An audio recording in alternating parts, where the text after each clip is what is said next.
Conversations with Tyler is produced by the Mercatus Center at George Mason University, bridging the gap between academic ideas and real-world problems. Learn more at mercatus.org. And for more conversations, including videos, transcripts, and upcoming dates, visit conversationswithtyler.com.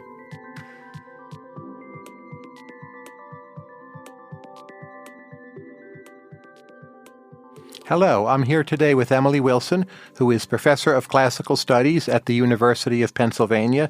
She has recently translated Homer's Odyssey. The book has been a smash hit. It's my personal favorite of all the translations I've read. We'll speak more about some of her other work, but Emily, welcome. Thank you so much for having me. Let's just jump right in on the Odyssey. I want you to explain the whole book to me, but let's start small. Does Odysseus even want to return home? He does.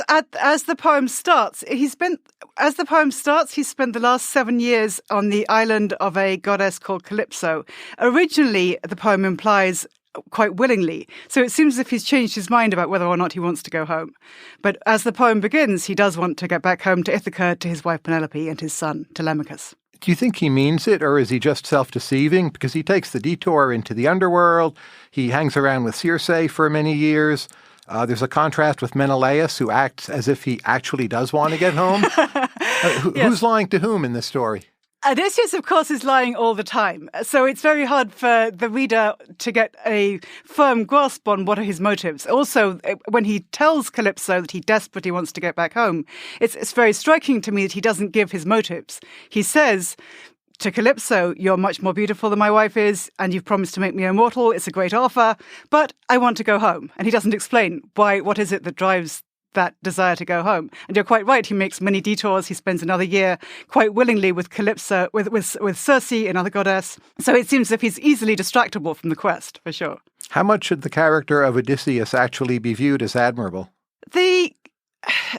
He's a hero, which, of course, in an archaic Greek context doesn't necessarily mean an admirable figure. He's a figure who's, as I translate polytropos, he's complicated. There's many sides to him. He has the extraordinary qualities, which is part of what makes him heroic, that he's different from the rest of us. He's smarter than any other mortal. He's better at disguising, better at telling stories, better at fictionalizing his own life, better at coming up with a plausible way to get out of any impossible situation. Does that make him admirable? In a way it does. He's a survivor. He has impressive qualities that enable him to survive. But he loses, 11 out of 12 ships to the Cyclops? Isn't he just a bad general? He loses 100% of the men under his care, yes. Yes. He does. It's a pretty bad track record, yes. And of course, as the father of one of the suitors says to him in Book 24, after he's slaughtered all his wife's harassing suitors, says, "You have this unfortunate habit of killing young men. First you killed this whole batch of young men who left with you to go to Troy, of whom 0 returned. And now you get back home, you kill a whole bunch more young men." It seems as if there were certain problems with that in terms of both leadership and just being a human being. Early on in the story, why does Telemachus feel at all the need to set off and leave home? Why doesn't he just hang around and protect his mother? That's a very good question, and ancient commentators on the Odyssey were puzzled over it because it seems both undermotivated and, if anything, a stupid idea, right? Because he puts himself in danger. Yes. It's because he's left home that the suitors are then able to lie in wait to ambush and try to murder him. It's a very dangerous and, in the end, futile journey because he finds out nothing in the way of concrete information about his father.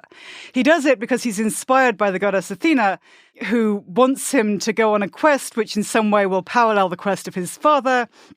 Maybe it's a way to have some. The Odyssey is a poem which is very interested in parallel narratives, in showing us one way this could go down and then another way this could go down. Here's one journey around the Mediterranean, here's another way that this same story could be both the same and very different. And how grown up is he when he returns home? Is there any kind of moral or spiritual advance? Or is the Telemachus you see is the Telemachus you get? Before he leaves, he makes an attempt to stand up in the council of men, speaking out both to the suitors of his mother and also to the men of Ithaca. And it's an attempt at being an adult man in a peaceful environment to speak out in the council. And it's a speech which doesn't go very well because he explains fairly vehemently what his problem is, that he's surrounded by all these bullies, nobody's helping him, his whole inheritance is being wasted, but he ends the speech bursting into tears. So it obviously is not a particularly successful model of public speaking and of male adulthood. But when he gets back from his trip, I think it's unclear whether he's grown up at all. I mean, he's certainly had the experience of meeting his father's age mates, of meeting alternative father figures. And of course, he's grown up without a father figure. He's had the experience of being exposed to different elite households, different marriages, different potential paternal figures, and also being exposed to the experience of having a brother or a quasi-brother in spending time with Nestor's son Pisistratus. So he's had certain experiences which in theory could be formative or helpful for him. I think it's unclear in what way exactly do they affect him, if any. Could the earlier Telemachus have killed the women raped by the suitors, which he does toward the end of the story? What has changed in him? Mm-hmm. I think I think the crucial thing that's changed is that he's got to spend time with his father doing something they both love, which is killing people. And so the fact that he's been spending time with his father throughout the previous few days, I think is very important in terms of his fashioning into some kind of masculinity, some kind of adulthood. In the vision of Homer's Odyssey, how good can politics get? Politics is a tricky word, right? Because of course this is a poem which is set before the city-state. It's before the polis. But how you, good you can visit communities what are get? in essence different city-states, right? You visit Some may different be mythical. communities, yes, which are proto-city-states, I guess we could say. Well, I think there are different kinds of potentially idealized societies. So I think it's sort of unclear, does the poem think Nestor's more traditional palace in which the wife doesn't have a name and there are many children and that they seem to spend most of their time performing elaborate sacrifices, is that better than the rich palace of Menelaus? Is that better than the poor but somehow heroized warrior society of Ithaca?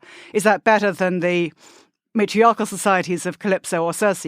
I think the poem is laying out for us these possible alternatives. I think in some ways the quasi-magical land of the Phaeacians where Odysseus visits, in some ways maybe that's the best possible state. But I think the poem is more interested in contrasting than necessarily ranking.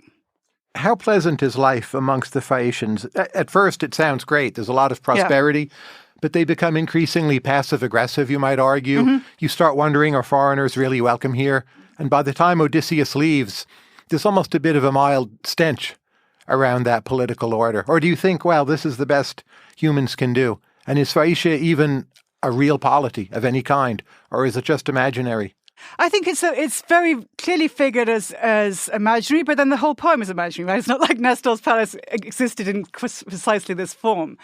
It's certainly true that I think from the beginning, the Phaeacians are defined by some kind of ambivalence about how cut off are they from other people and are they actually welcoming to strangers. Even when Nausicaa first introduces Odysseus to her people, she explains, my people are not welcoming to strangers. And so that's why Odysseus has to walk into town separately from her. So I think already, even before we meet the king and queen of this strange place, we have these mixed signals about how welcoming or not welcoming are they? Why is it that they are so good at sailing and yet they seem to have gone nowhere? In what ways is this very isolationist society the ideal or not the ideal? Is there humor in Homer?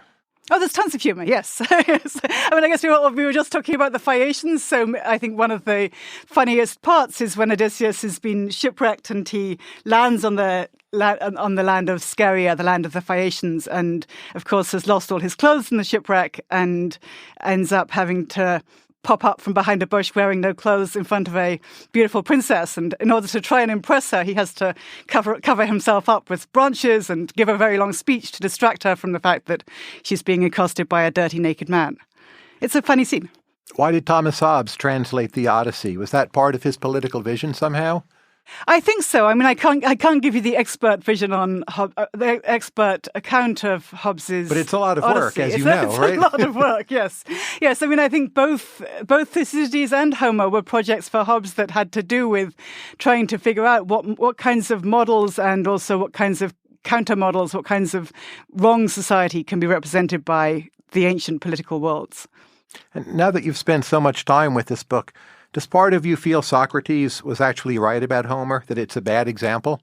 You mean write about Odysseus or write about, well, Homer in general, that he's banned from the ideal republic. He's banned from the second best ideal in the republic, right? He's not banned from, it's not like Callipolis, is that necessarily the ideal republic? It's a second best compromise ideal. And Socrates in that book says that, of course, both Homer and the tragedians are problematic for several different reasons. It's both that they water the emotions which would be better dried up, and also that they make us want to pretend to be in the mindset of the persona of people that we shouldn't want to be in the persona of, and also they're not representing reality.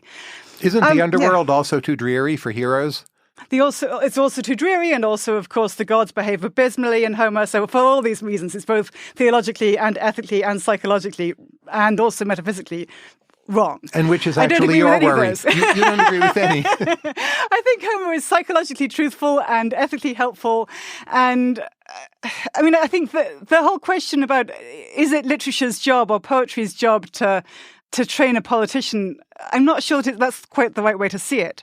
I think by inhabiting worldviews which aren't our own, we can grow in some way which doesn't necessarily have to be, I agree with XYZ political gnomon that's articulated in this line or that line of Homer. I think it's a limiting way of reading a poem. But say you're trying to steelman Socrates and or Plato, whoever you think is responsible. They were pretty smart people, right? So they thought this for some reason. What's the critique of Homer that makes the most sense to you, even if you reject it? I think the critique of Homer that makes the most sense to me is to do with there is some intense valorizing, even though I think there's also questioning of that, valorizing of the warrior code, whereby you get maximize honor by killing as many people as possible, which doesn't seem to me a particularly good model for how a community should function, that we should be thinking that level of military prowess should be put quite so high on the evaluative scale. Once Odysseus returns home, why does it take so long for the whole plot of revenge to unfold?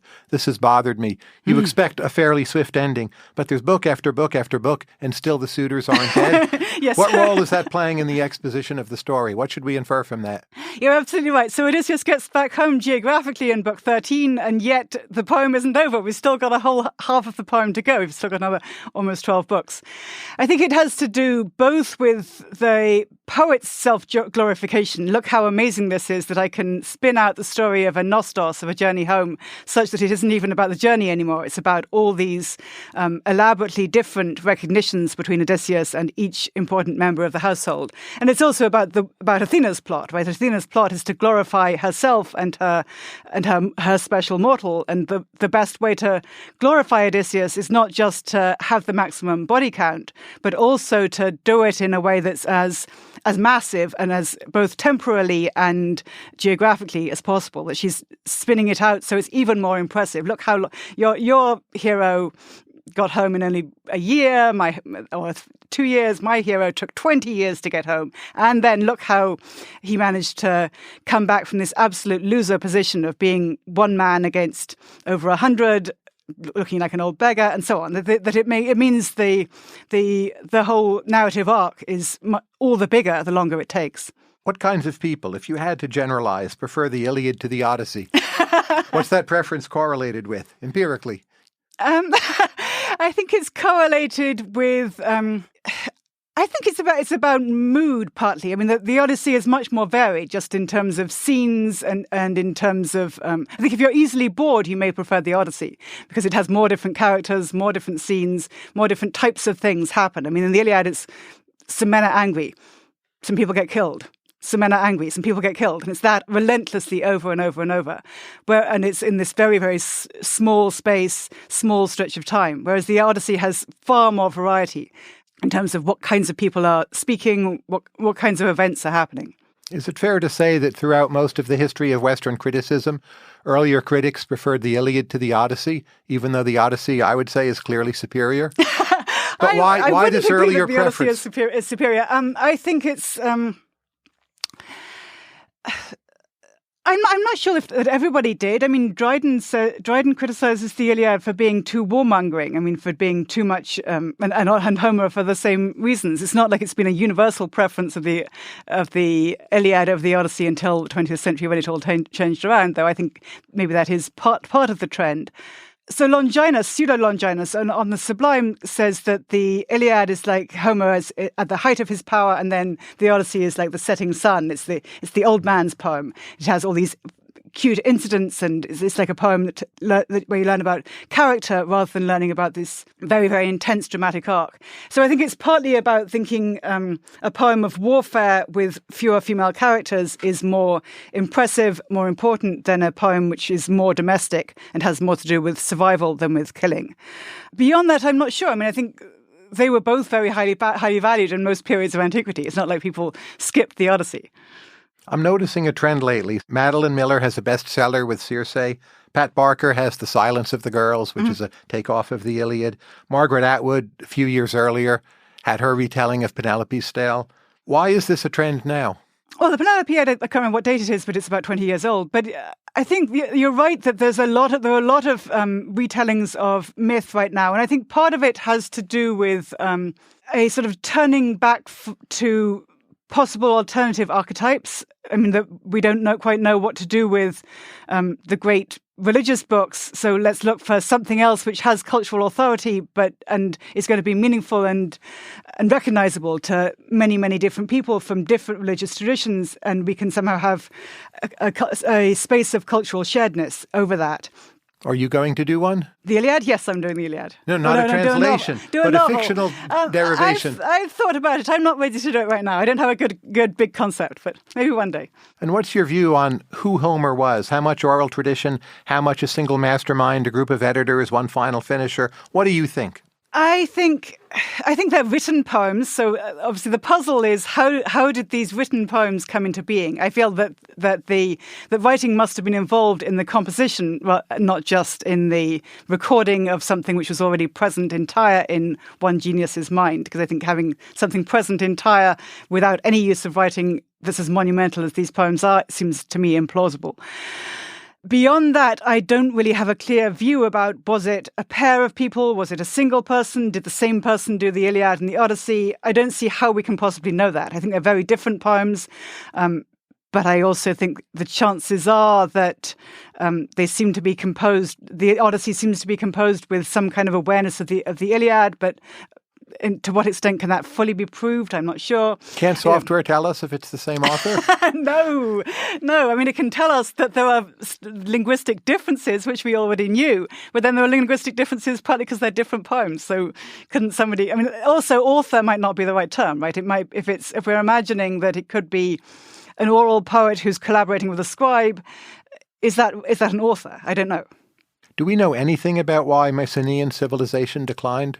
There are different theories about that. I mean, there seems to have been various cataclysmic events. There may have been weather events. There were clearly conflicts. I mean, there were clearly sieges and sackings of cities. But so war and environment? Is that your best guess? War and environment seems to be the best guess. But that's I'm just echoing what I've learned from archaeologists. It's not like I've actually excavated at any of these cities.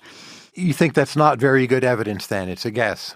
Oh no, I think it's good. I mean, I'm just saying that I can't speak from personal digging, but I think that seems to be what happened, right? It seems to be that combination of war, environment, and who knows what, chance as well, presumably. Moving forward a number of centuries in time, how well did ancient Athenian democracy work in terms of accountability? Were rulers accountable to those who could vote, or did they just do what they wanted? How should we understand or model that system? How should we model that? I mean, how should we imagine it, or how should we? Is it like a democracy, but simply fewer people vote, and the rulers are responsive to public opinion, or does the agenda setter have all the power, or what's your vision of how ancient Athenian democracy at its peak worked? Well, it was in a way much more, I mean, for those who were citizens, it was in a way much more democratic than our system, which is representational democracy. So, because, of course, everybody who was a citizen had a voice in the assembly, was able to speak directly to those who were in power. There were several offices were elected by lot, such that anybody, regardless of background, aristocratic or not aristocratic background, or regardless of wealth, could in theory become one of the generals or one of the leaders of the assembly. Of course, also it was a tiny fraction of the population of Athens that was a citizen. Of course, most of the population were enslaved and were not citizens. Women weren't being appointed to be generals or leaders in the assembly. I mean, the critique that many of our sources from Athens are in a number of different ways hostile to democracy, and the critique that you find in Plato, for example, has a lot to do with the idea that because it depends so much on the will of the people, and the people aren't necessarily educated people, they're easily swayed by demagoguery. And of course, in an age of the internet, we can see how people are still easily swayed by all kinds of different voices. Should we consider electing politicians by lot today? Is it such a crazy idea? I think it's a great idea. Great idea. Yes. Yes. Yeah. Classics enrollment. As you know, at many schools, it's been declining for maybe 20 years or more.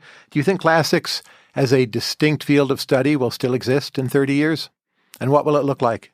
I don't know. I think it's going to have to look different because you're right, enrollments are declining. And I think there's also a lot of sort of questioning from within by classicists about the elitist legacy of classics. I mean, about the ways that it's been sort of tied up with the people who end up being classicists, especially in Britain, but this is true in the States too, are those who've gone to the fancy private schools and who've learnt Latin since they were 5 years old. And then it's sort of tied up with being of a particular class means that you can speak Latin or that you can read Latin.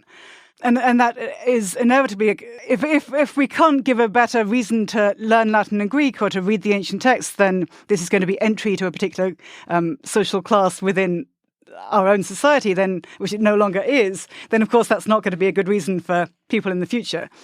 So say we elect you by lot to be in charge of all classics education. Yes. What would you do? What would you change? I would just try and find ways to make it both more attractive and more inclusive to people from different backgrounds.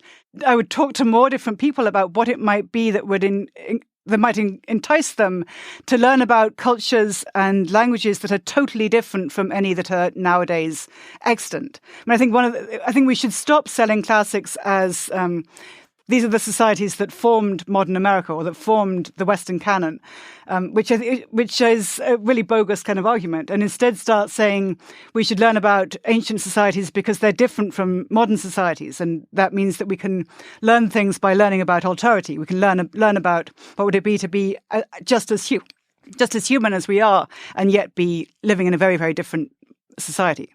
Now, you have another well-known book. It's called Seneca, A Life. And on reading it, I guess this is my reaction.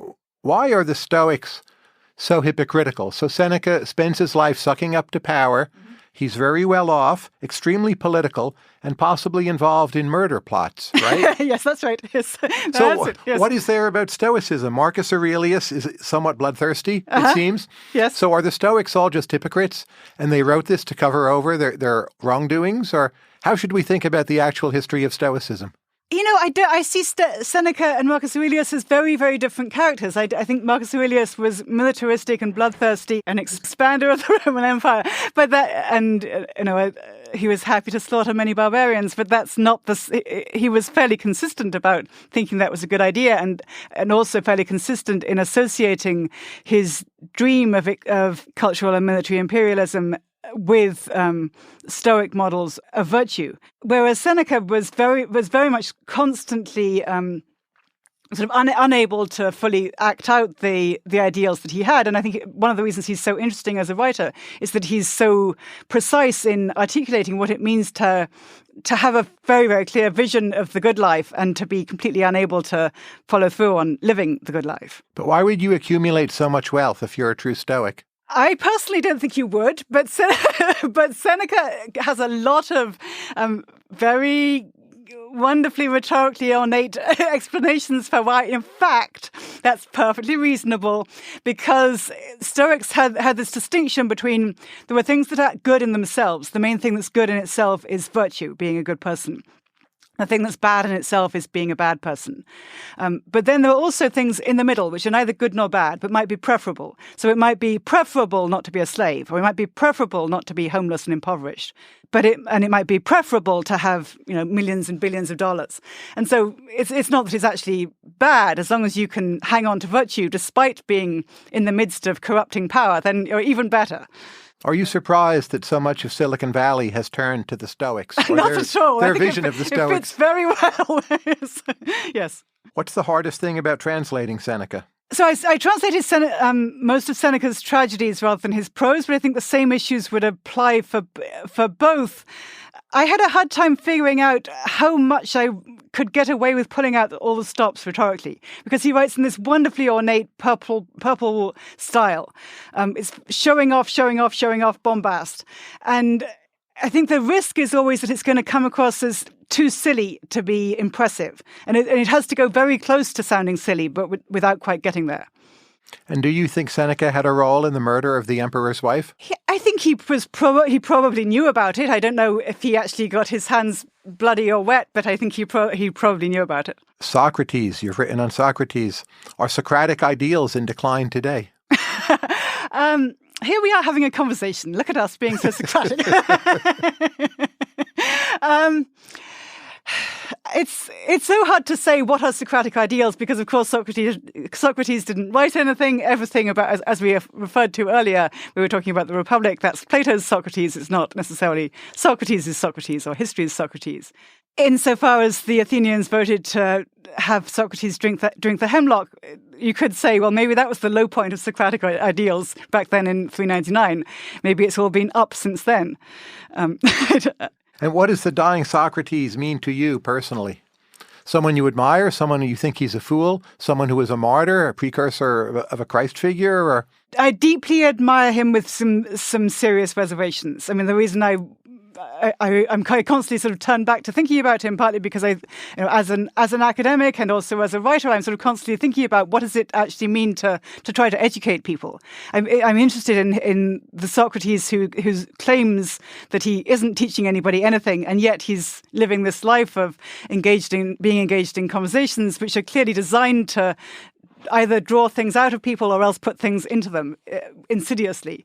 So I'm interested in whether all educators are somehow in that double bind of am I actually helping you find something out, or am I imposing my own vision on you?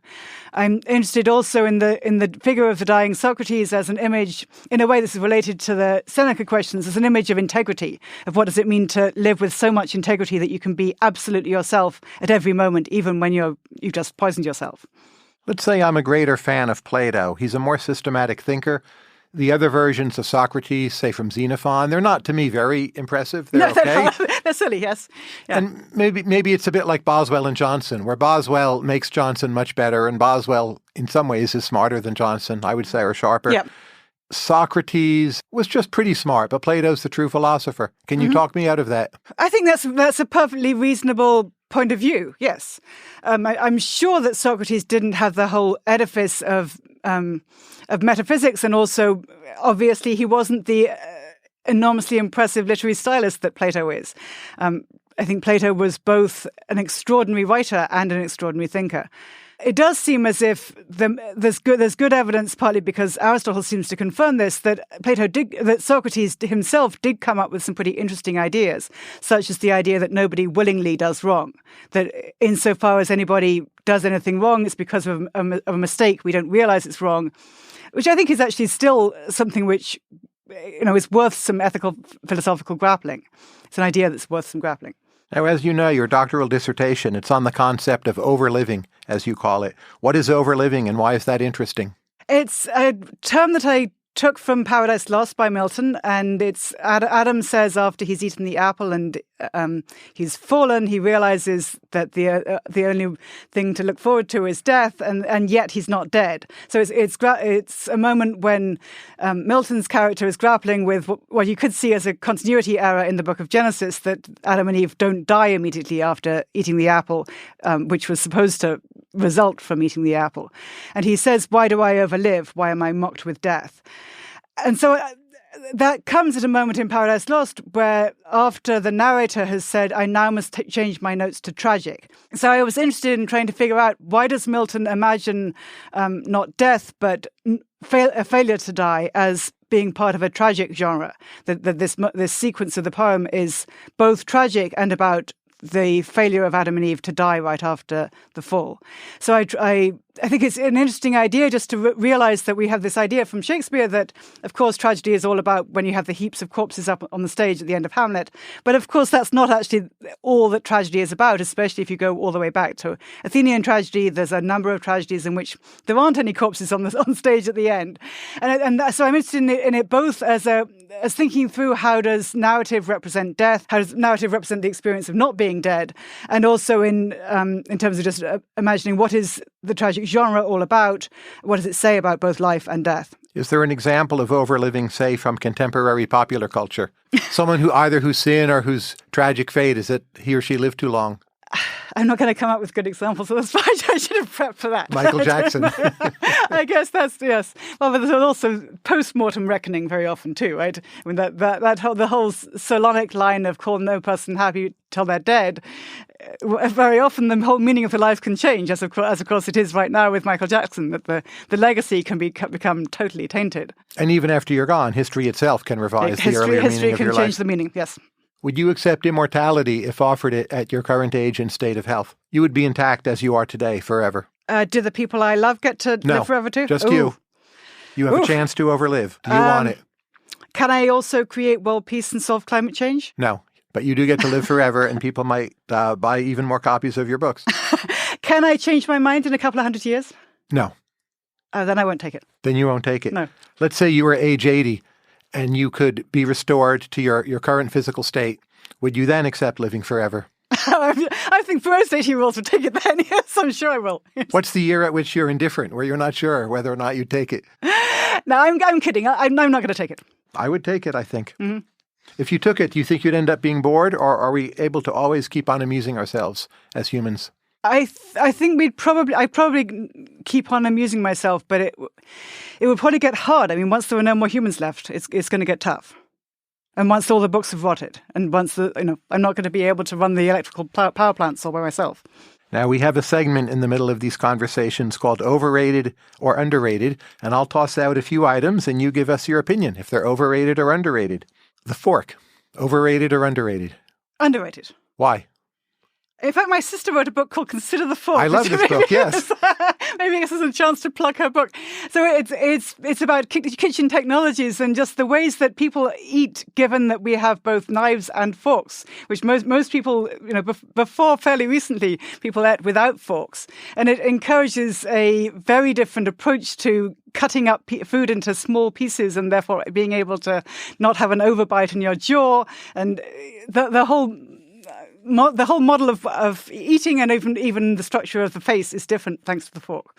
Caligula, overrated or underrated? Underrated. I mean, he's pretty much at a low. It's not like I think he was great, but yes. But what's the case for Caligula, so to speak, relative to reputation? That he was a pragmatist, he had no choice, he had to maintain orderly rule? He had to maintain orderly rule, and of course everybody would have said he was absolutely insane and come up with the worst possible excessive stories, even if he actually wasn't quite as insane as made for a good story. Couldn't he have just been another Tiberius, or was that then impossible politically? He probably could have been, but then psychologically, in terms of his personality, not everybody is Tiberius. Not everybody wants to just go off and sit on Capri for the rest of their life. Philip Sidney, the poet and essayist, overrated or underrated? Underrated. He's great. He's great. What do you like about Philip Sidney? Are we doing plugs for every member of my family? If you choose.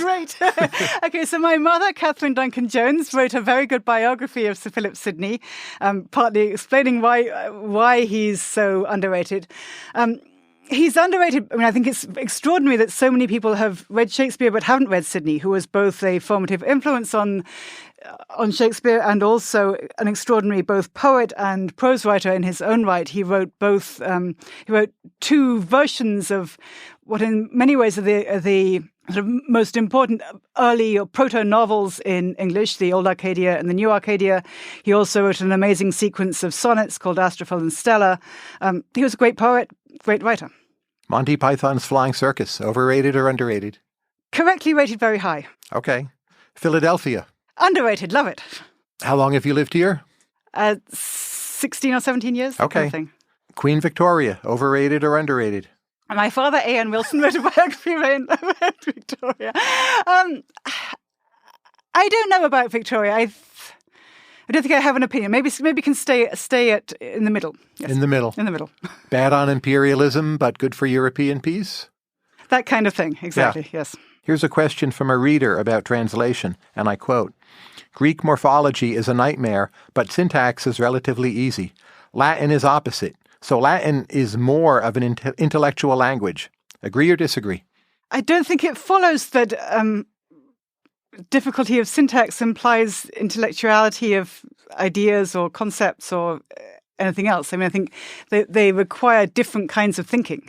As artificial intelligence advances and there are more online resources, what will translation even mean in that future world? Will we keep on learning other languages? I hope so. I mean, it's a great shame that so many languages are dying right now. I think in every language you think differently, you see the world differently. So the fewer languages that are known by anybody on Earth, the fewer visions that we have of what life's about, the fewer ways of thinking. Other than ancient Greek and Latin, what languages interest you?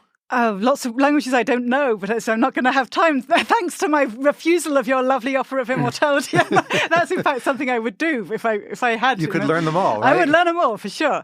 I don't know any Asian languages. I feel guilty about that. I know one semester's worth of Russian. I mean, I read French, German, Italian, a little bit of Spanish. My daughters go to a Spanish immersion school, so I know elementary school Spanish.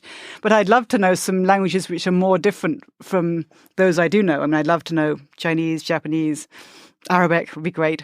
Here's another reader question about translation. Quote, "Could you please ask her about home? Her translation pulls this word to the foreground more than I remember other translations doing, and that decision made me read the text differently.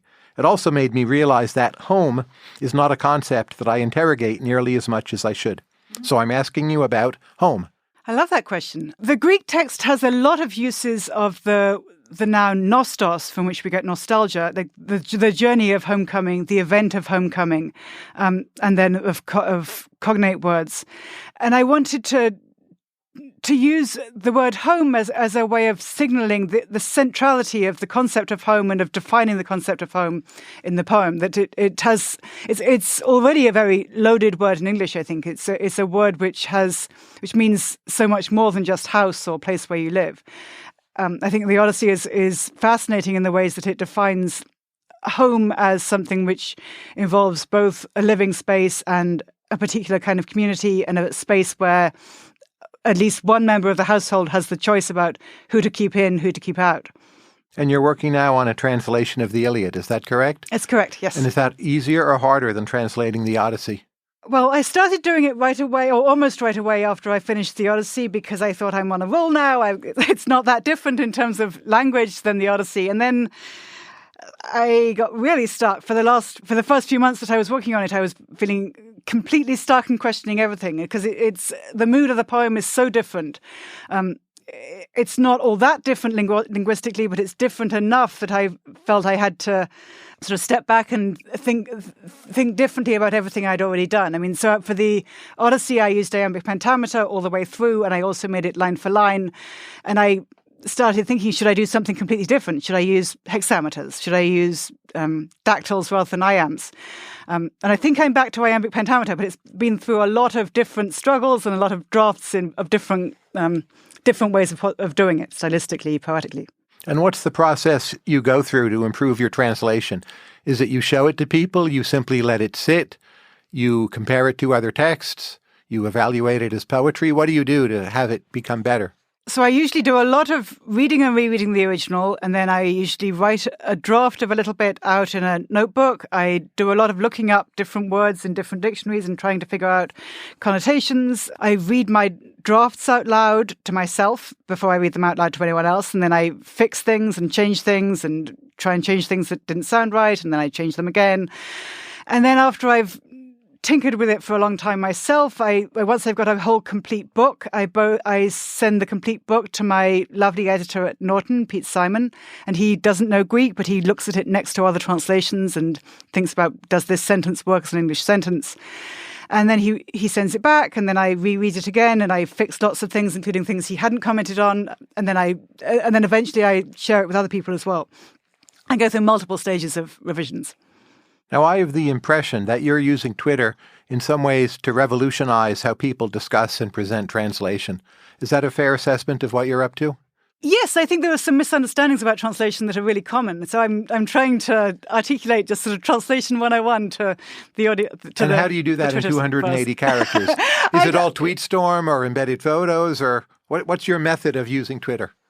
My method is, I do have some cat photos as well, but my method about translation is to take a tiny bit of mostly the Odyssey, but occasionally some other text, and analyze what different translators, usually if it's the Odyssey, including me, have done with it, and just show how very, very different the meaning of a sentence can be depending on how exactly a translator chooses one word versus another word, and how there can be very, very different interpretations, all of which are valid readings of the Greek. And what do you think translation teaches us, or you in particular? So say I were to talk with an ancient historian about Periclean Athens, or I could speak with you, and you've done translating of ancient Greek or of Homer's time. What perspectives are you likely to have on those periods that, say, an ancient historian would not? What kind of knowledge do you end up specializing in, other than the translation itself? I would say I have a pretty deep knowledge of word choice and poetics and style and literary form of each of the texts I've studied. But what will that cash out into? Like if I ask you, what might you understand about ancient Athens that an ancient historian would not as well? Like what would you say concretely? I would say I mean, if you're asking about Pericles, I would say that if I'd spent longer studying Pericles' speech in Thucydides, I might have a deeper understanding of the rhetorical tropes that are being used, and of the ways that rhetoric interacts with ideology within the representation in that passage, within the representations in multiple literary texts of that period. I think I might have a deeper understanding of how cultural representations operate in classical Athens. But you end up thinking, well, they're funnier than we thought, they're more sardonic than we thought, they're more bitter than we thought.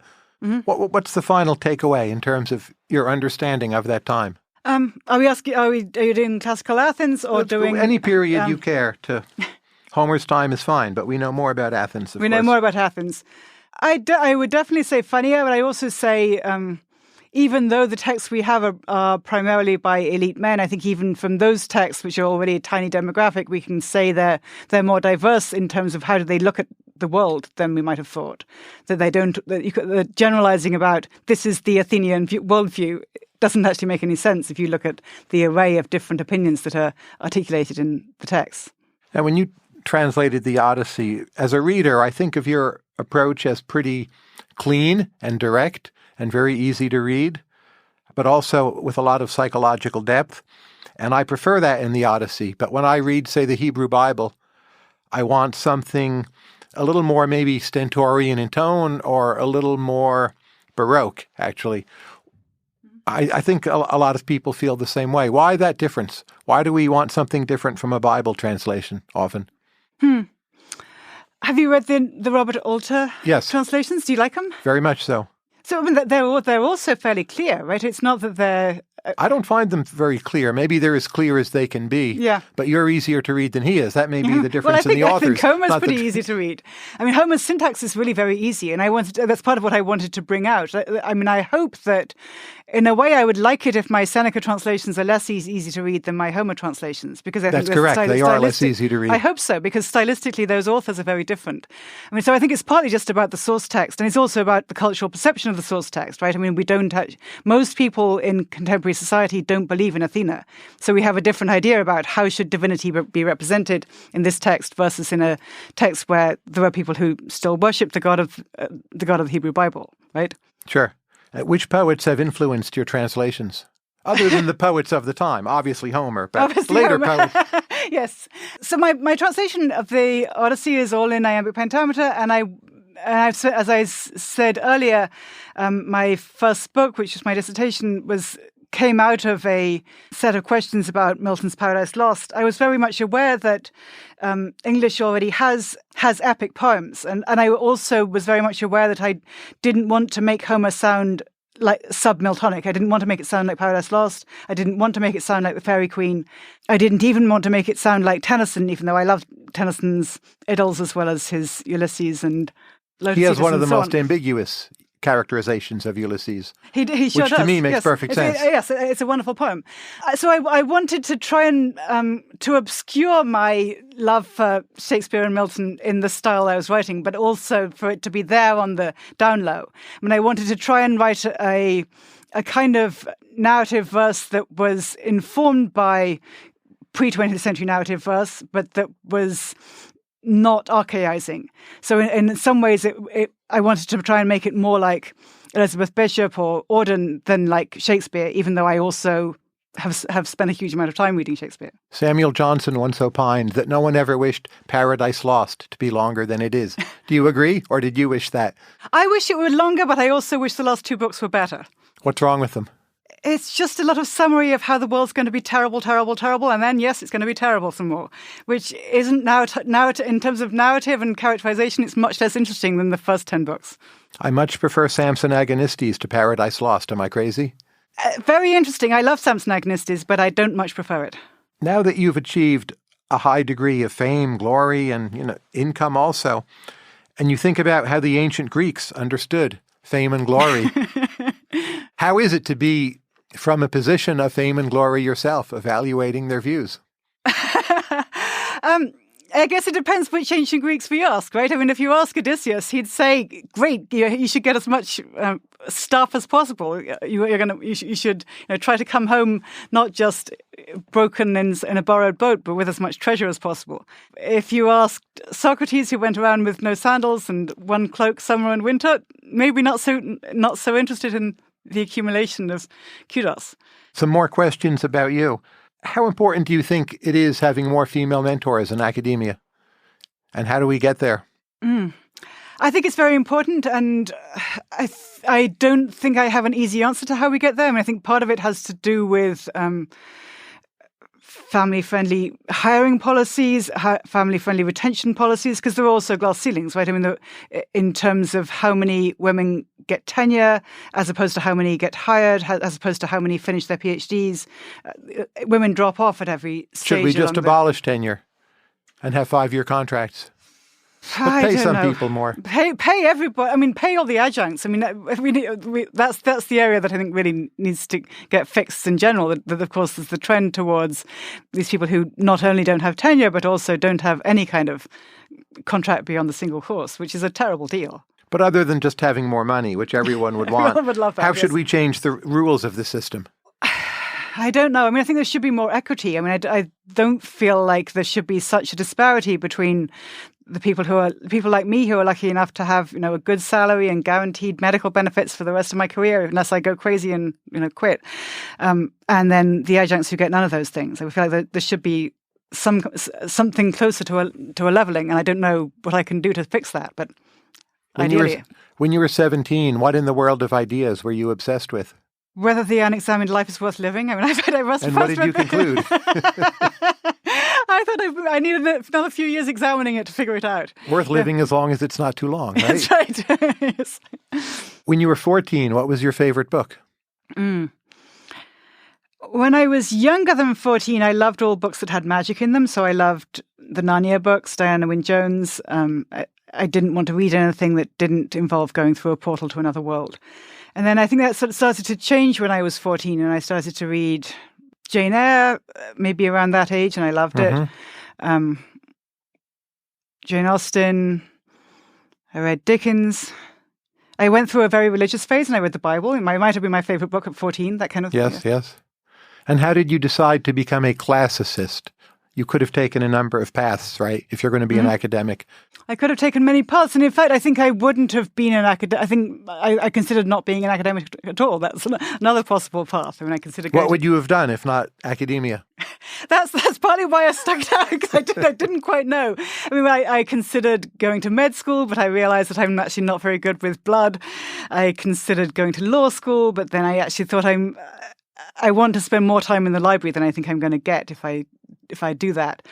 I considered also being a literature scholar, but not a classicist. I mean, I knew I wanted to read poetry, and keep on studying poetry, but I didn't necessarily think it had to be ancient poetry. I thought it could be later poetry as well, would be fine. You have many writers in your family background. How did that shape you? It made me know that it wasn't weird to want to read all the time. Mm-hmm. So that in itself was a formative. Realize it was a formative thing. I didn't have to learn that it's okay to be reading all the time.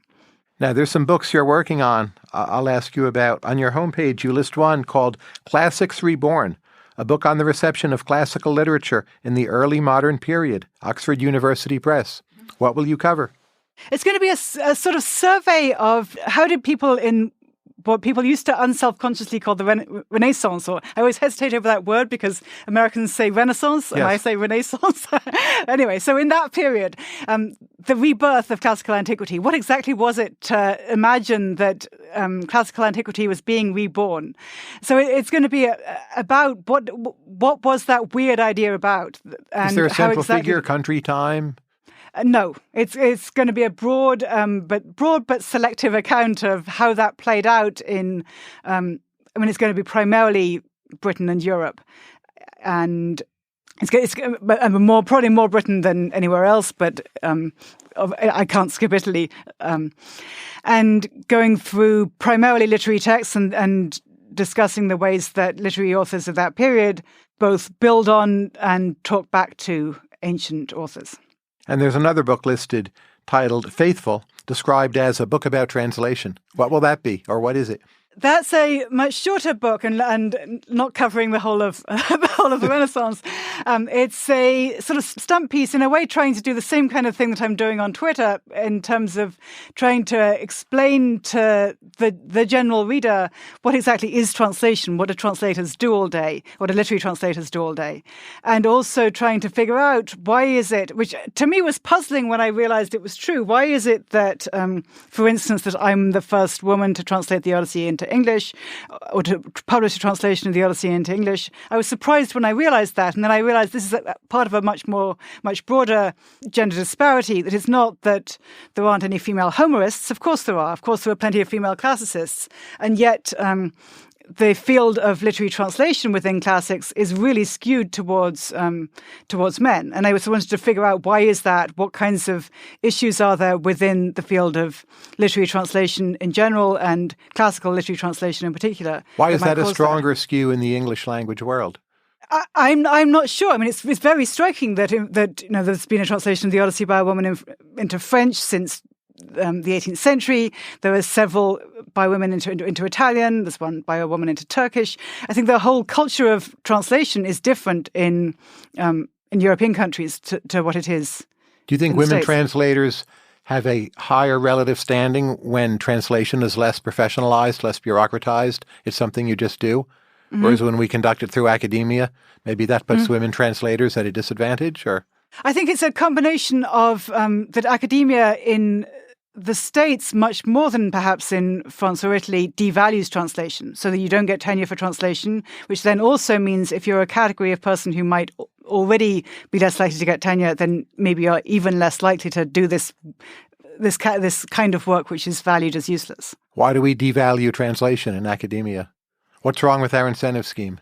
The whole incentive scheme is messed up because the kind of writing that's valued almost exclusively is the peer-reviewed monograph, which is I think it's partly that the humanities are supposed to come up with the kind of quote-unquote original research, which is imagined to work in exactly the same structure as peer-reviewed research in STEM fields, which then means that it has to qualify in the same way. And then if you do a different kind of work, which is not the peer-reviewed monograph, it doesn't look as much analogous to the research in the STEM fields, so we don't count it. And the different books you're writing, the Iliad translation, Faithful, Classics Reborn, do you work on them all at once, or what's your method? You come back to them? I still struggle with that all the time. I right now I'm not teaching, so I'm able to spend the morning doing one and the afternoon doing another. I like it if I can do at least some translating in the course of a day and then some writing in the course of a day. So I like to sort of balance out because I feel like they use different parts of my brain. And just physically, what does your translation look like? Is it simply you sitting at a computer, typing and staring? Is it a room full of papers and books? Is it you've had to buy a separate house? What's the production function for translation? Describe the factory. I have a very big desk from Ikea, and I have a huge orange cat who's mostly on it. And I also have a couple of Greek dictionaries, usually a couple of commentaries, the Greek text, a notebook, a laptop. So I usually do some writing of a draft by hand in the notebook first, and then I type it up on the laptop, and then I revise it, and I can consult the various texts that are spread around me on my big desk at various points. Very last question. Let's say a very smart female undergraduate comes to you, say she's 19, and she says, I want to be the next great Homer translator, say 30, 40 years from now, when we need another translation just because our language has changed. And she asks you for advice or some kind of insight that you have, having done what you've done. What is it you would tell her that other people wouldn't? I would tell her read lots of English poetry. I think it's very common for classicists to be a little bit too over-specialized and to have just read ancient literature and have not read enough literature that isn't. And she should start where? She should read things that interest her, that she loves. I don't think it has to be that I prescribe her canon, but she should be reading in her own language as well as in ancient Greek. Emily Wilson, thank you very much. Thank you. Thanks for listening to Conversations with Tyler. You can subscribe to the podcast in iTunes, Stitcher, or your favorite podcast app. And if you like this podcast, please consider rating it on iTunes and leaving a review. This helps other people find the show.